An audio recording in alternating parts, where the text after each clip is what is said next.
Welcome to Final Expense Telesales. My name is Dana Neeson, and happy Veterans Day. And on today, we definitely want to start out by saying thank you for your service.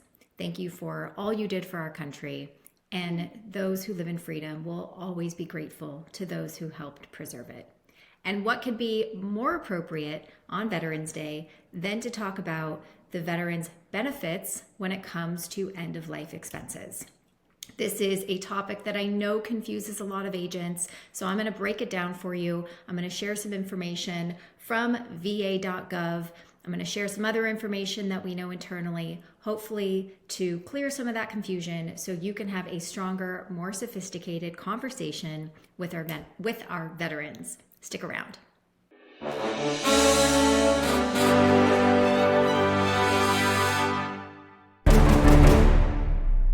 If you are just now finding this channel, my name is Dana Neeson. I run a telesales team for Tailored Legacy. We sell final expense insurance over the phone with just one carrier.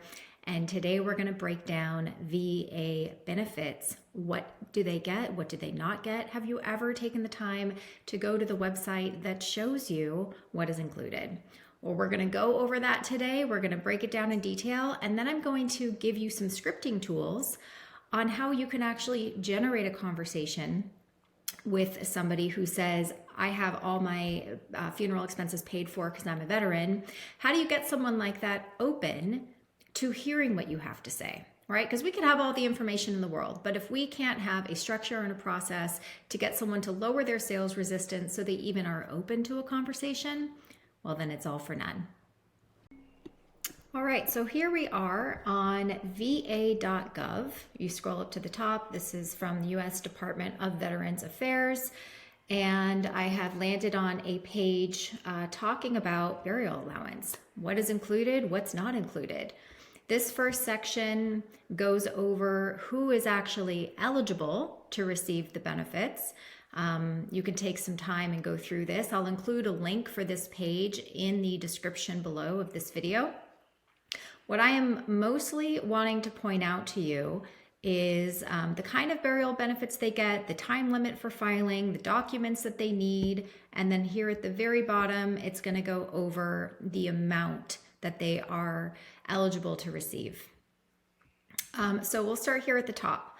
What kind of burial benefits can I get? If you're eligible, you can receive benefits that go towards burial and funeral costs, plot or interment allowance for the cost of the plot, the grave site, possible transportation reimbursement for the cost of transporting their remains to the final resting place. And they include all types of legal burials, including cremation, burial at sea, also some benefits for donating remains to a medical school. They have 2 years to file for this allowance, which means that what you'll see as we continue to go through this, the veterans' benefits are for reimbursement. So no matter what we talk about today, how much is included in the benefits, the family has to come out of pocket up front, and then they have to apply to get reimbursed. Okay, that's one of the most important, most critical things that you need to understand about how this all works, because maybe their family doesn't have the money to come out of pocket and wait however long to get reimbursed by the VA. I don't know, but those are questions you're going to have to ask to find out if there's any benefit from being able to get their hands on money sooner rather than later. So they have 2 years to file for reimbursement for benefits. And the documents that they need is, of course, the DD-214 discharge paperwork. They should have several copies of this and have that in a safe place for their beneficiaries and their family, or those that are going to be working on their final wishes. One thing that I didn't know is you also have to have a copy of the medical records. So in addition to the DD-214 paperwork, if you're claiming a burial allowance for a service-connected death, they're also going to want medical records. And so that helps process the claim and confirm information about the veteran's medical history at the time of death. that probably takes a decent amount of time to have access, or if you don't have access, you need an authorization of release to those records, something that they may want to request in advance so their family doesn't have to do as much work when it comes to filing a claim and applying for these benefits at the time of death. As a surviving spouse, do I need to file a claim for burial costs? No, you don't need to file a claim as a surviving spouse as long as you're listed as the veteran spouse on the profile. When we receive notice of a death, we automatically pay a set amount to those eligible surviving spouses to help pay for the plot, the cost of interment, and transportation of the remains to the cemetery. And then we're going to talk about what those amounts are, because it's not just tell us how much it costs and we're going to pay for it. We're going to come down here and see what the specific amounts are for a burial. Okay, so if the veteran died on or after September 11th of 2001, which is going to be everybody that you're talking to today, right? They haven't died yet, and so they're going to say, I'm a veteran, I have everything taken care of. The maximum burial allowance is just $2,000. Now, if you've been selling final expense insurance for any amount of time, you know that the average cost of a burial is anywhere from $7,000, $15,000 to over $20,000 and beyond.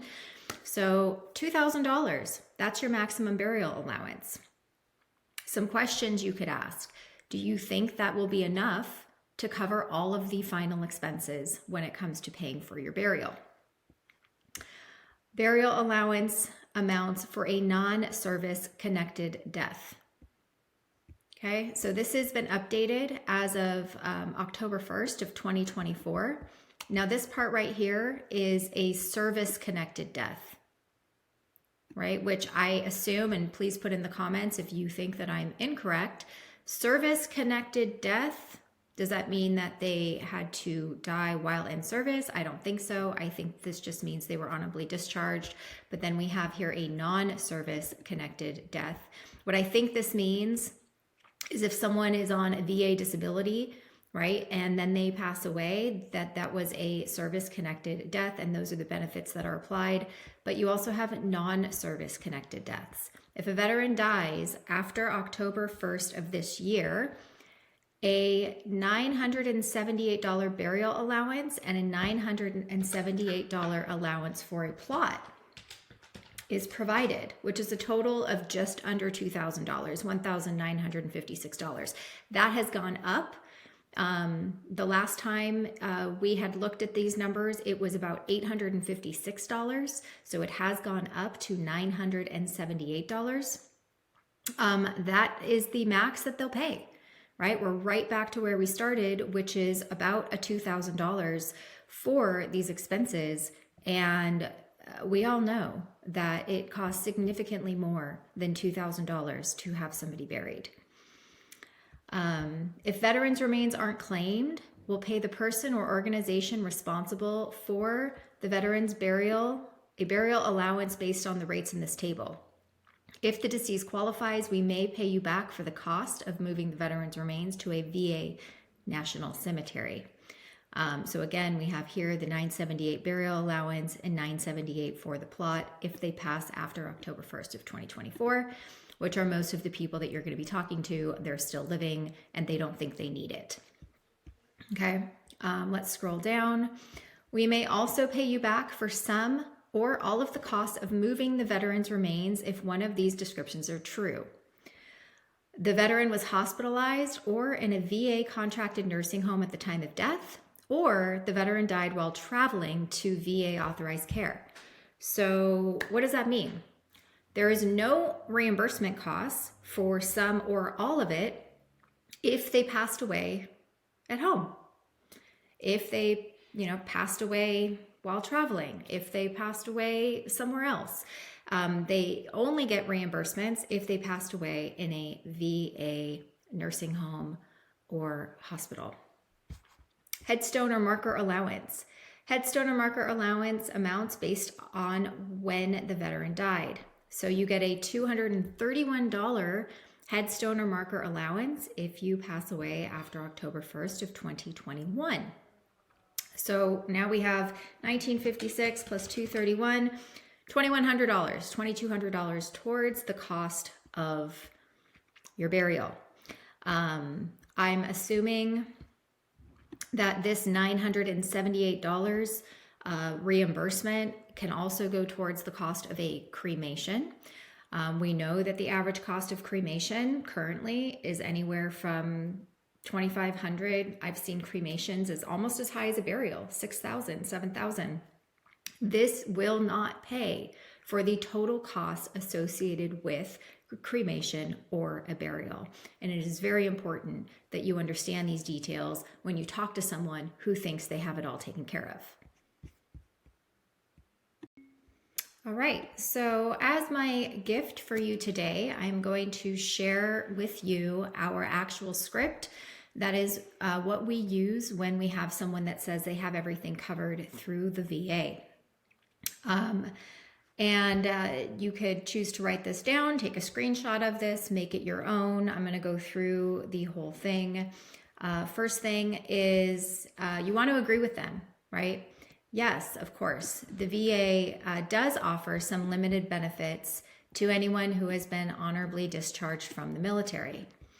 Now, we do work with every veteran cemetery in the country. The Funeral Consumer Guardian Society does. So I do have some information that I can share with you in regards to what you may or may not be eligible to receive with your benefits. Would it be okay if I shared that with you? Now, the reason that I am putting it this way, right, asking permission, is again, we want to get these mini invitations to allow people to be open to receiving the information. We don't want to put ourselves in a position where somebody's going to get defensive with us. Like, well, you're wrong. This is what I know. And then that doesn't lead to anything good. Now, if you're uncomfortable saying we work with every veteran cemetery in the country, you could also say, well, why don't we go to va.gov right now and look for any updated information that we can find when it comes to what your family is actually eligible to receive? Would it be okay if we took a minute or two and looked at it together, right? Because then at least you know for sure what you have. That could be another way that you could position this conversation too. Either way, they have to say yes. They have to be open to receiving the information. Let me fix this real quick. There we go. Okay. So the first thing is, the number one most important thing your family needs to have is a copy of the DD 214 discharge papers, which indicates that you were honorably discharged. Do you know where yours is? Right? You should make several copies of this so your family has them available at the time of need. Now, if the VA has a copy of the paperwork needed, the benefits included depend on your final wishes. Now, do you know if you want to have a burial or do you want to have a cremation?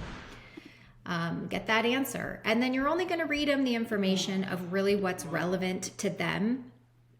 For a burial, you're going to say, here's what we know is typically included. You get you're eligible to receive a burial in a veterans or national cemetery with opening and closing of the grave, a grave liner, and an outer burial container. You're also eligible to receive a marker or headstone at any cemetery of your choice. Now, when we say free, now we know after looking at va.gov, it's actually a $231 reimbursement for the marker or the headstone. So if the marker or headstone costs more than that, well, then your family's going to have to pay the difference. So I may actually adjust this script based on the most updated information we saw today, as well as military honors, which includes the presentation of the U.S. burial flag and presidential memorial certificate. Now, what's not included, right? The casket itself, the funeral, removal and transportation from place of death, which we know now if they pass away in a VA hospital or at a VA nursing home, there is some either partial or full reimbursement eligibility requirements based on what they apply for. Embalming, dressing, visitation, use of hearse or limos, flowers, a service. And then you can even make reference to what we just saw. In fact, the maximum reimbursement allowance is less than $2,000, right? Or you could just say $2,000 as of October 1st, 2024.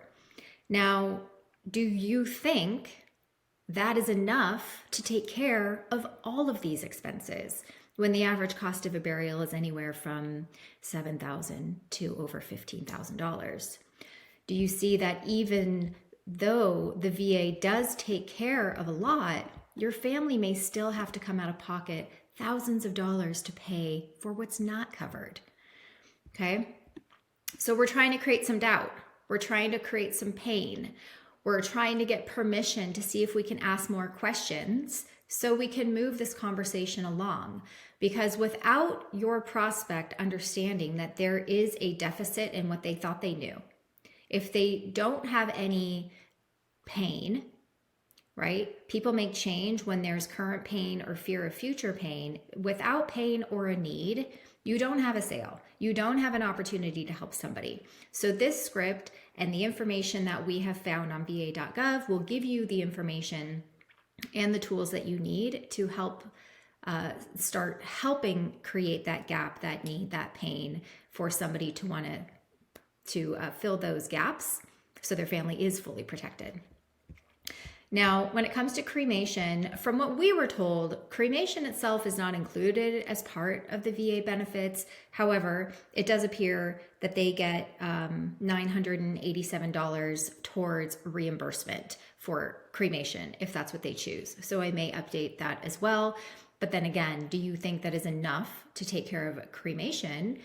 All you have to do is pull up the general price list in their area of funeral homes, and you'll find that the average cost of cremation is anywhere from, $2,000 all the way up to $5,000, $6,000, $7,000 if they want a funeral with it. So it is not enough, is the bottom line. And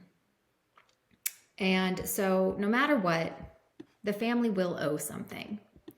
So do you see that even though the VA does take care a lot, your family may still have to come out of pocket thousands of dollars to pay for what's not covered? And that's after the same thing, after we went over the cremation. And then you go into discovery and you try to see if there's anything that you can do to possibly bridge that gap and help them put the protection in place for their family that they need. And even if they feel like it is enough, you can ask questions like, well, can they come out of pocket?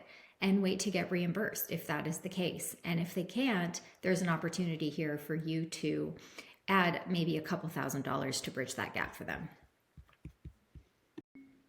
I hope you got some value from today's video. I hope it gives you more knowledge and information so that you can have stronger conversations with your veterans when you get them on the phone. Thank you again to our country's greatest patriots who have served in the military. And I hope that this information, if it finds you, allows you to see that there could be other resources and tools to help protect your family outside of what the VA gives you. Thank you so much. Have a great day.